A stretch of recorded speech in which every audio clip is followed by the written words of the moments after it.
झूठ बोलते थे। तो मधुबन वालों को क्या करना पड़ेगा? मधुबन छोड़ना पड़ेगा। और ज्ञान सरोवर वालों को ज्ञान सरोवर छोड़ना पड़ेगा। ज्ञान सरोवर वो स्थूल ज्ञान सरोवर नहीं। क्या? ज्ञान सरोवर माने चैतन्य ज्ञान मान सरोवर। कौन? संगठन नहीं, बाप।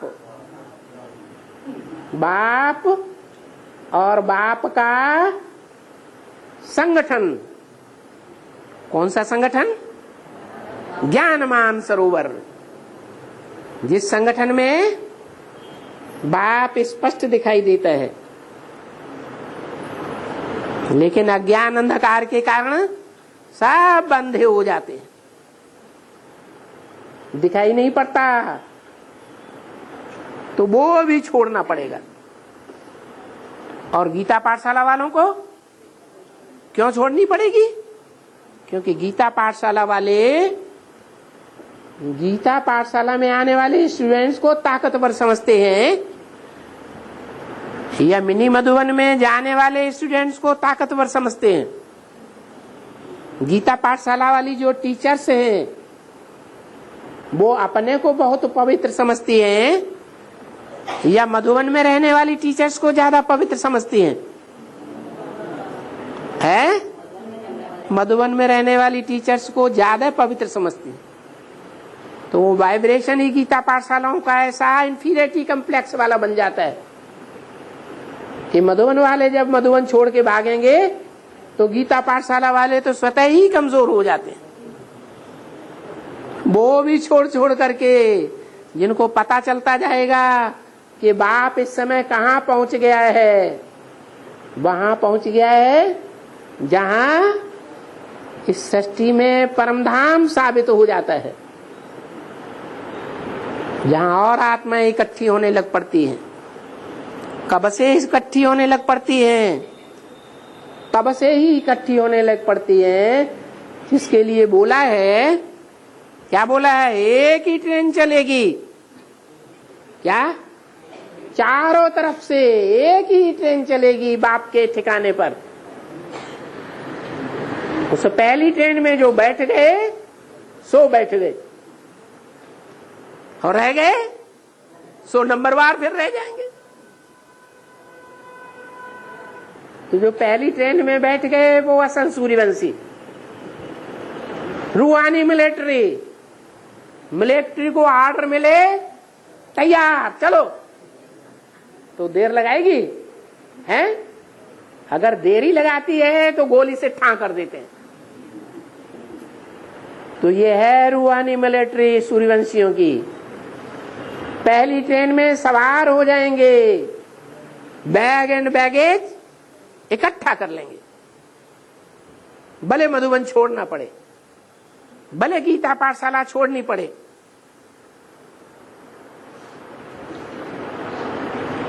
ज्ञानमान सरोवर जो देखने में आता था वो गुप्त हो जाएगा, परवाह नहीं। उनकी बुद्धि में पहले से ही बैठा हुआ है कि बाप तो और धर्म पिताओं की तरह है ही निराकारी। निराकारी बनता है तभी धर्म की स्थापना होती है। जैसे महात्मा बुद्ध निराकारी स्टेज में थे तो बौद्ध धर्म की स्थापना हुई। क्राइस्ट निराकारी स्टेज में था तो क्रिश्चियन धर्म की स्थापना कर सका। गुरु नानक निराकारी स्टेज में थे तो सिख धर्म की स्थापना कर सके। ऐसे ही जो सूर्यवंशियों का बाप है, बापों का बाप कहा जाता है, वो अति की निराकारी स्टेज में स्थिर हो जाता है। उनकी तो बुद्धि में है कि वो ज्ञानमान सरोवर की स्टेज से ऊंचे उठ करके पक्का योगी है, जो परमधामवासी बन चुका है बुद्धि से। शरीर के रहते रहते परमधामवासी। उन्हें पता है परमधाम इस सृष्टि पर कहाँ उतरेगा है? माउंट आबू में ही उतरेगा। तो वहां के लिए जिन्होंने अपना बैग एंड बैगेज पहले से ही तैयार कर लिया है, क्या बैंकों की संपत्ति इकट्ठी कर ली है, मकान, दुकान, जमीन, जायदाद, प्रॉपर्टी सारी बेच बाच के इकट्ठी कर दी, तो धड़ाक से कहां चले जाएंगे? हैं? धड़ाक से चले जाएंगे माउंट आबू। तैयार बैठे रहेंगे, उनको टंकाल आएगा, चलो परम धाम। साकारी सृष्टि में जो परम धाम स्थापित होना है, वहां अब जाने का समय आ गया।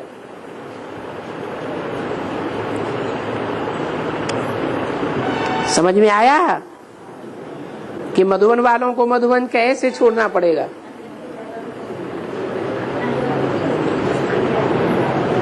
ज्ञान सरोवर वालों को ज्ञान सरोवर, ज्ञान मान सरोवर बाप पता ही नहीं कहां चला गया। मधुबनों में तो नहीं देखने में आएगा, कहां चला गया उन्हें पता ही नहीं चलेगा, क्योंकि साकार में हो तो पता चले। वो तो निराकारी स्टेज में चला गया।